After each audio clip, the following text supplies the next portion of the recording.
Assalamu alaikum.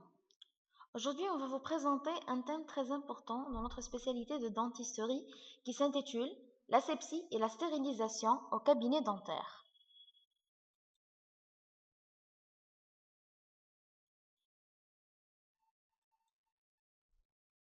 Notre plan de travail comporte une introduction, des définitions, infection nosocomiale au cabinet dentaire, la chaîne d'asepsie, du personnel, du milieu de travail, du patient, du matériel et un résumé. Introduction. La stérilisation constitue de nos jours, pour les chirurgiens dentistes, comme pour toutes les professions médicales, une obligation incontournable. Elle a pour objectif de prévenir le risque infectieux, tant pour le patient que pour l'équipe soignante. Le chirurgien dentiste est tenu de maîtriser parfaitement ce sujet et de former son personnel aux différentes techniques de gestion du matériel opératoire dans ce domaine. C'est le seul moyen d'assurer aux patients toute la sécurité qu'ils sont en droit d'attendre lorsqu'ils subissent un soin au cabinet dentaire.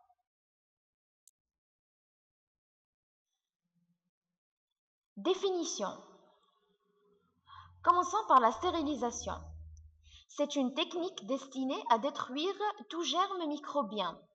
La première technique a constitué à porter cette préparation à haute température, c'est-à-dire de 100 degrés Celsius à 180 degrés Celsius. Elle a été inventée par Nicolas Appert à la fin du XVIIIe siècle. L'asepsie, c'est l'ensemble de mesures propres à empêcher tout apport exogène de micro-organismes ou de virus. Donc à la désinfection, c'est une opération visant à prévenir une infection. Antiseptique. Anti veut dire contre, septicose veut dire corrompre. C'est la préparation ayant la propriété d'éliminer ou de tuer les micro-organismes ou d'inactiver les virus sur les tissus vivants. L'infection nosocomiale au cabinet dentaire peut se faire par le biais de différents agents. Ces agents infectieux peuvent être des agents infectieux conventionnels présents dans la cavité buccale, tels que la flore commensale, des bactéries pathogènes présentes au niveau de l'oropharynx et de la cavité buccale, des infections virales telles que l'herpès, l'hépatite B, le sida, ainsi que les infections fongiques. L'agent infectieux peut être aussi un agent transmissible non conventionnel ou ce qu'on appelle porion. Ce dernier est résistant à la plupart des procédés d'inactivation physique et chimique. L'agent infectieux peut aussi être un agent récemment apparu, tel que la grippe aviaire et la grippe porcine.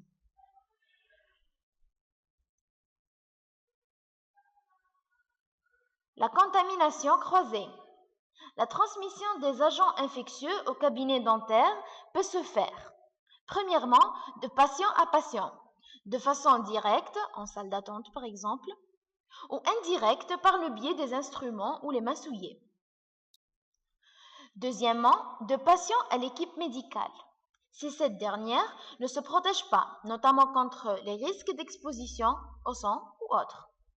Troisièmement, du praticien au patient. La transmission peut se faire par 1. Contact direct avec les liquides et les sécrétions biologiques.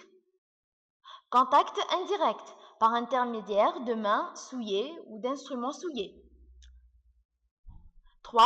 Par voie aérienne ou bien par voie interhumaine, par la toux ou l'éternuement, ou par l'intermédiaire des aérosols.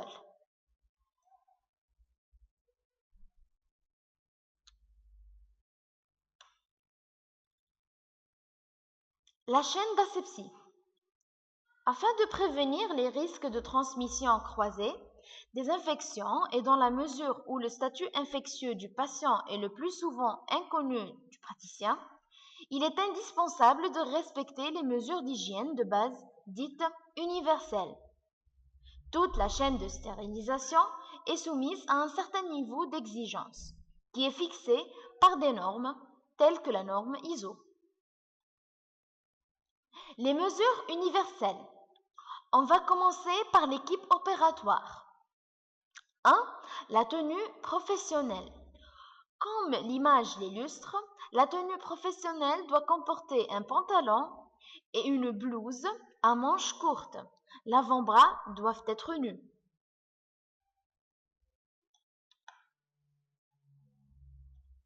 Deuxièmement, le masque. Dans la salle de soins, le port obligatoire pour tout soin d'un masque chirurgical. Dans la salle de stérilisation, toutes les manipulations durant les phases de pré-désinfection et de nettoyage, qu'on va voir par la suite, nécessitent le port de lunettes et de masques, ou un masque à visière, contre le risque de projection.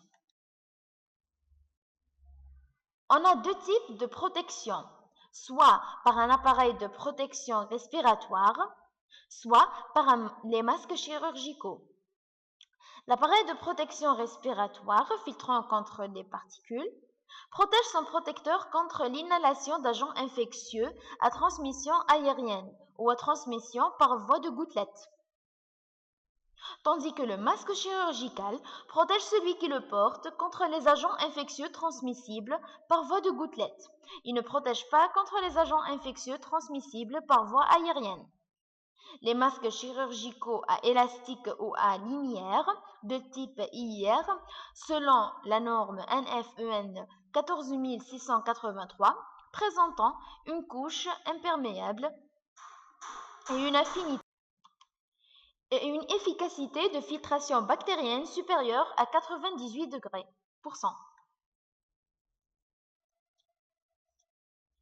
La technique pour un masque à élastique. 1. Faire une friction des mains avec une solution hydroalcoolique. 2. N'extraire de l'emballage qu'un seul masque. Le masque à utiliser et le saisir par sa partie centrale externe comme l'image le montre.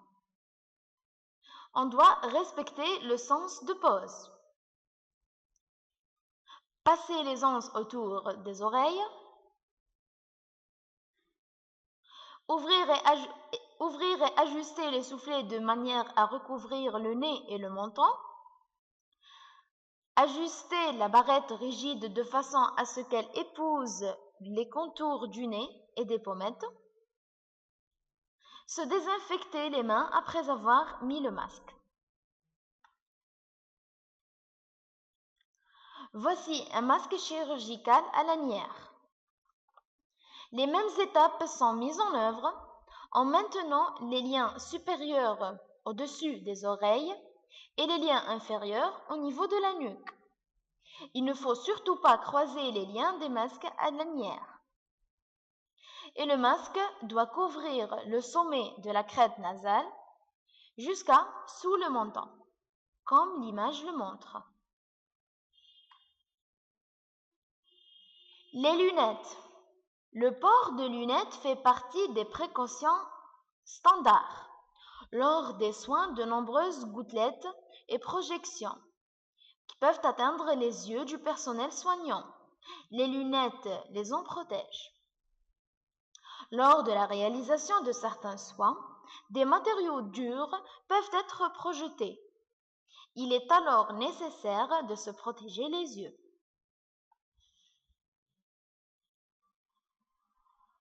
Les gants. Le port des gants se fait pour chaque soin et pour chaque patient.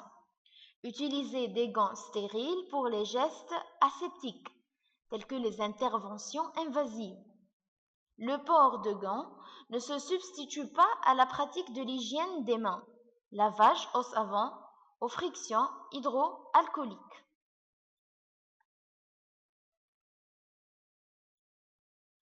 Le lavage des mains. On a des précautions à respecter. Le traitement par friction avec un produit hydroalcoolique ne peut être effectué que sur des mains, sans bijoux, alliances, bagues, montres ou bracelets, aux ongles courts et sans vernis, visuellement propres et sèches, non poudrés. Lors de l'hygiène des mains, il faut insister sur certaines zones fréquemment moins bien traitées. que l'image les montre. Les pointes des doigts et surtout les zones interdigitales, le centre de la pommette,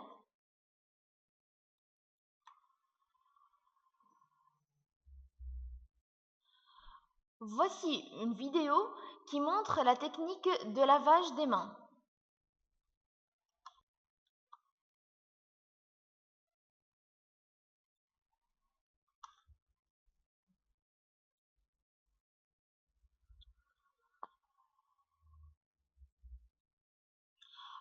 Remplir la paume de la main avec la solution hydroalcoolique. Puis paume contre paume par mouvement de rotation.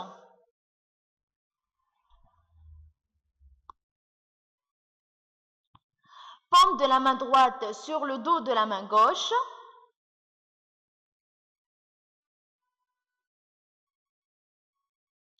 Paume de la main gauche sur le dos de la main droite.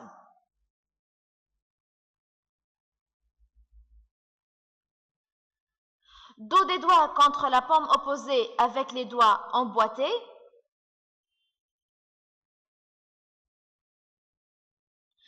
Friction circulaire du pouce gauche, enchâssé dans la main droite et vice-versa, comme la vidéo le montre. Paume contre paume, doigts entrelacés.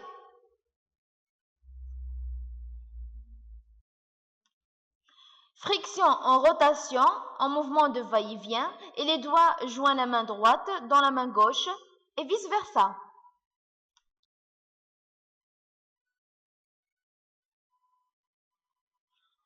Friction des poignets.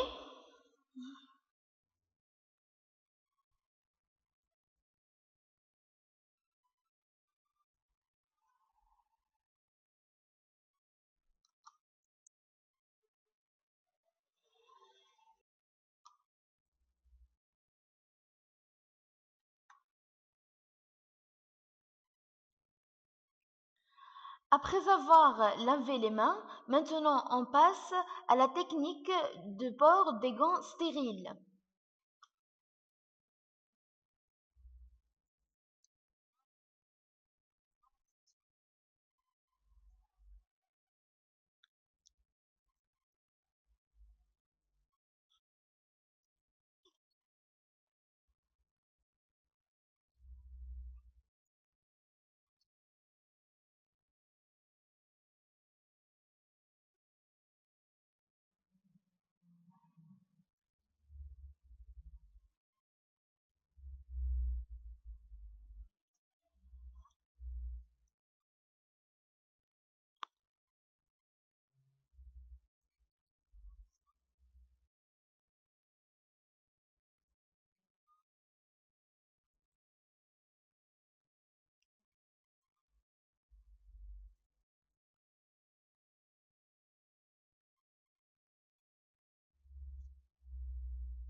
Nettoyage du cabinet dentaire.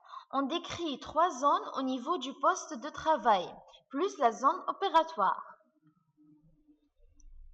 La zone 1 qui comporte l'hall d'entrée, couloir et les escaliers. Le risque infectieux y est minime. Le traitement se fait par un nettoyage domestique. La zone numéro 2 qui comporte la salle d'attente, le bureau et la salle de stérilisation. Le traitement se fait par un bio-nettoyage quotidien avec des produits détergents et des détergents désinfectants. La salle numéro 3 qui comporte la salle d'intervention chirurgicale et les toilettes. Le traitement se fait par bio-nettoyage quotidien et une désinfection terminale par voie aérienne. La fréquence d'application au niveau de la salle opératoire Pour le sol, 2 fois par jour. Pour les murs, 1 fois tous les 2 mois. Pour le plafond, 1 fois tous les 2 ans.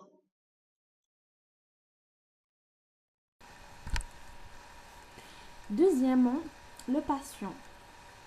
Les mesures d'hygiène concernant le patient ont principalement pour but de diminuer le risque de contamination du patient vers le personnel soignant et indirectement vers les autres patients, et ceci par l'utilisation de: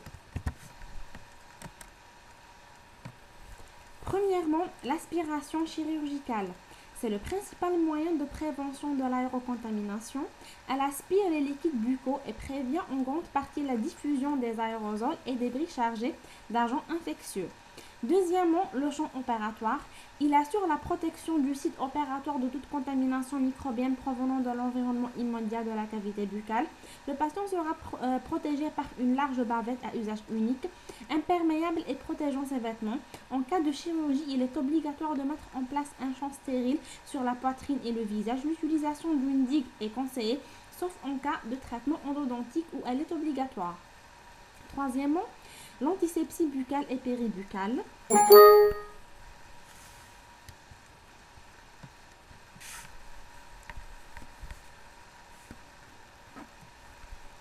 Troisièmement, l'antisepsie buccale et péribuccale. Elle consiste à diminuer le taux de la flore commensale au niveau des muqueuses buccales, des dents et de la peau par badigeonnage à l'aide de compresses stériles imbibées de solutions antiseptiques adaptées ou par rinçage par bain de bouche avant tout traitement. Le produit désinfectant contient essentiellement de la chlorhexidine à 2%.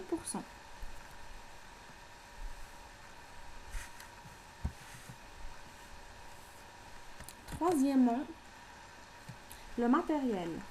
Le traitement des dispositifs médicaux se fait selon une chaîne de stérilisation qui répond à une série de normes actuellement en application pour l'exercice dentaire et qui comprend les étapes suivantes. Donc, le cycle de stérilisation comprend la pré-désinfection, le nettoyage, le rinçage, le séchage, le conditionnement, le contrôle de la stérilisation pour aboutir enfin à l'utilisation. Donc, tout d'abord, on va commencer avec la pré-désinfection. C'est une étape primordiale qui répond aux objectifs suivants: limiter le risque de contamination du personnel soignant et de l'environnement, diminuer la quantité des agents infectieux, faciliter les étapes suivantes de nettoyage et de stérilisation. Le choix du produit pré-désinfectant est important pour la qualité du traitement des instruments. Il se présente en poudre ou en liquide contenant un détergent fortement alcalin et un désinfectant de faible spectre antimicrobien. Les critères de choix sont action détergente, action désinfectante faible bactéricide, action rapide 15 minutes, compatible avec les matériaux, biodégradable non toxique, stable, pur et dilué. Pour les normes précitées, seuls sont retenus les produits ayant une activité en 15 minutes maximum. Le produit désinfectant ne doit pas contenir de l'aldéhyde. Le glutaraldéhyde fixe les protéines et favorise l'apparition d'un biofilm défavorable à la stérilisation, recommandé pour les prions.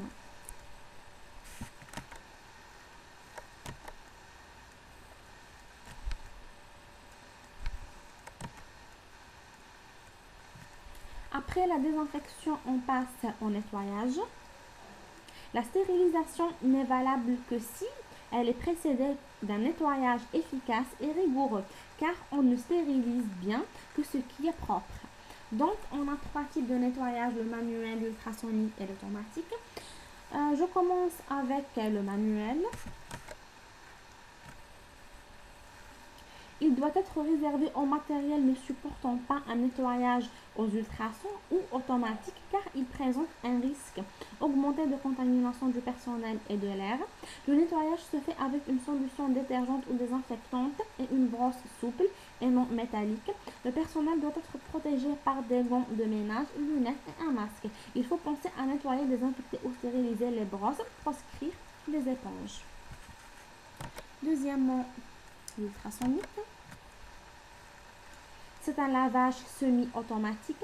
La méthode est la suivante: la préparation du bain est la même que celle des bains de pré-désinfection. Les instruments en une ou deux couches sont totalement immergés. Les ultrasons sont maintenus pendant 4 à 15 minutes selon le nombre et le type d'instrument et la puissance de l'appareil. Les instruments sont ensuite rincés durant 5 minutes puis parfaitement séchés.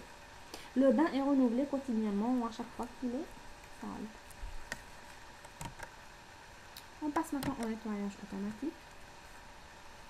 Les autolaveurs présentent l'avantage de réaliser toutes les étapes de la pré-désinfection au séchage de l'instrument.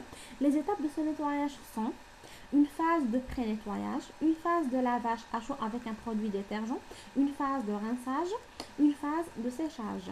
Il existe plusieurs modèles d'autolaveurs sur le marché. Récemment, on trouve un appareil intermédiaire. Il intègre la pré-désinfection, rinçage intermédiaire, nettoyage par ultrason et rinçage final. Le cycle est suivi dans le séchage.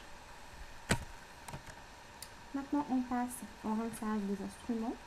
Réalisé de façon manuelle ou automatique, un rinçage abondant à l'eau du robinet est obligatoire après l'action de détersion. Après le rinçage, on passe au séchage des instruments.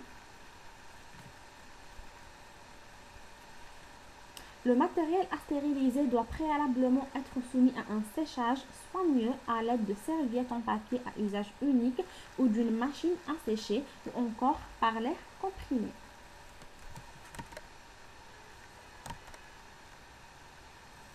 Après le séchage, on passe au conditionnement.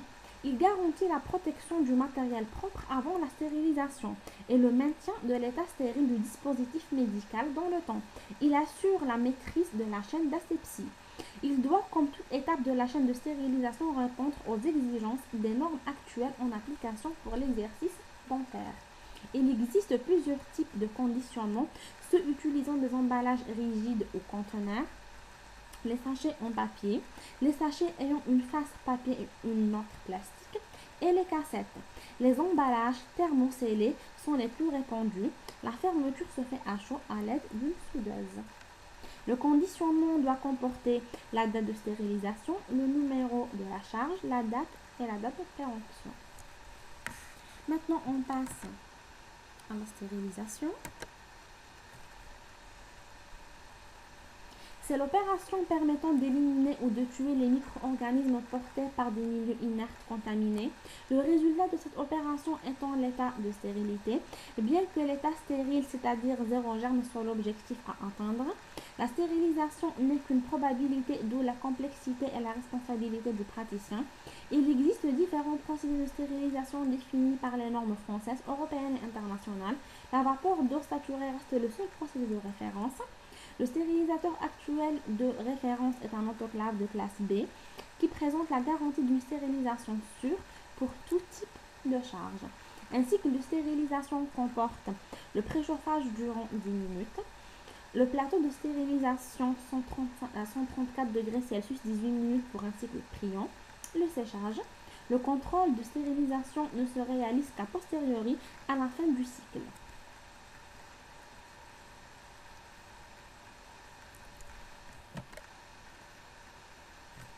La traçabilité.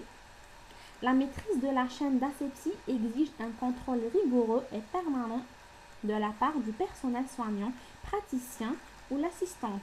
Il est effectué à chaque étape de la pré-désinfection à la stérilisation à l'autoclave. Chaque contrôle doit être notifié et affiché dans la salle de stérilisation pour pouvoir contrôler régulièrement leur efficacité. Un registre doit être tenu pour le suivi de l'instrumentation stérile et doit répertorier les informations concernant la fonctionnalité du stérilisateur, l'efficacité du procédé de stérilisation, la liste des différents instruments stérilisés emballés. Actuellement, il existe 3 voies de sauvegarde qui permettent la mémorisation des cycles et par conséquent leur traçabilité.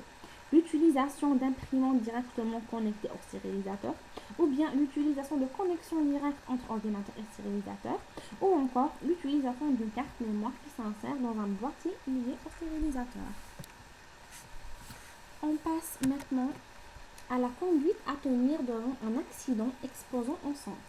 Un accident d'exposition au sang, AES, correspond à toute exposition percutanée par piqûre ou coupure ou tout contact sur de la peau lésée ou des muqueuses avec du sang ou un liquide contenant du sang. Plusieurs études épidémiologiques et des recensements ont montré des taux élevés de risque de séroconversion, c'est-à-dire passage à la séropositivité, pour l'hépatite B, C et le VIH, chez le sujet exposé de façon percutanée, d'où l'importance des mesures ergonomiques de protection à mettre en œuvre en complément des précautions standards. Parmi les mesures de prévention, le port de la tenue professionnelle, l'hygiène des mains, l'ergonomie, l'organisation et la planification des séquences de travail, la planification de traitement et d'évacuation du matériel, la manipulation avec soin et précaution des objets tranchants et piquants potentiellement contaminants pour éviter toute blessure et coupure, éviter le recapuchonnage des aiguilles, le dépôt de tous les instruments jetables, piquants, coupants ou tranchants dans un conteneur dit de sécurité destiné exclusivement à ces objets, et enfin le respect de la chaîne de stérilisation du matériel.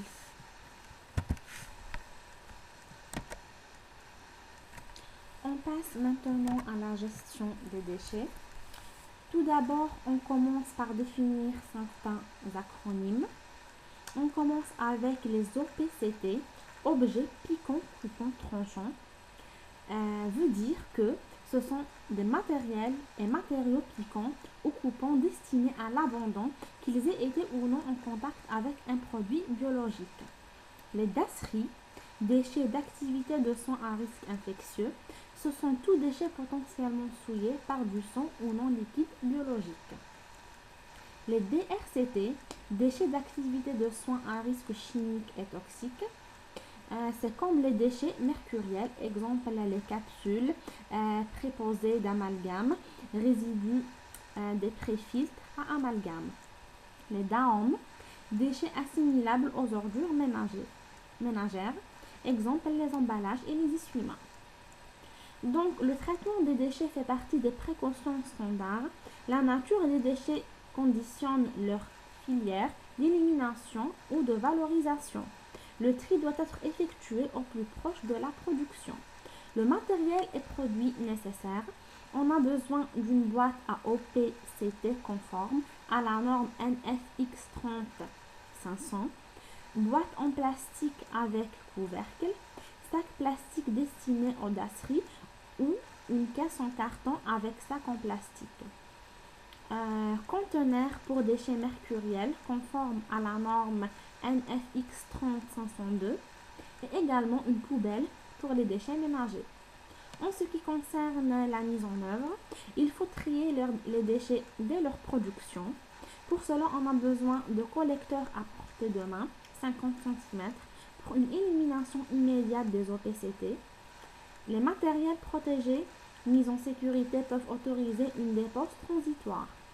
Ne jamais forcer lors de l'introduction des déchets dans le collecteur. Toujours vérifier sa stabilité pour garantir une utilisation unimanuelle. Système de fermeture définitif à activité dès que la limite de remplissage est atteinte. Donc, pour résumer, on a principalement 4 étapes. Il faut d'abord, en premier lieu, séparer les OPCT et les jeter immédiatement dans le collecteur présent dans la salle de soins. En second lieu, jeter les DAOM dans les poubelles présentes dans la salle de soins. Troisièmement, mettre les autres déchets dans une ou plusieurs boîtes en plastique refermables permettant leur transport. Et finalement, jeter les dasseries et les déchets mercuriels dans les conteneurs prévus à cet effet. Pour les précautions, les conteneurs de transport des dasseries doivent être refermables et permettre une manipulation sans risque.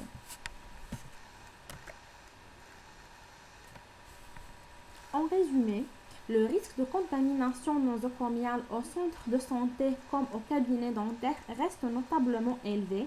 Outre les infections redoutables telles que le sida, l'hépatite B et C, l'apparition de nouvelles pathologies infectieuses transmissibles telles que le syndrome respiratoire aigu sévère SRAS ou la grippe AH1N1 a augmenté ce risque.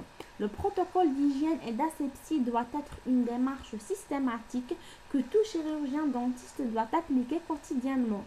Le point de départ étant de considérer tout patient porteur d'infection, puis de maîtriser par une organisation et une gestuelle rigoureuse les règles d'asepsie durant l'acte opératoire et tout au long des différentes étapes de la chaîne de stérilisation.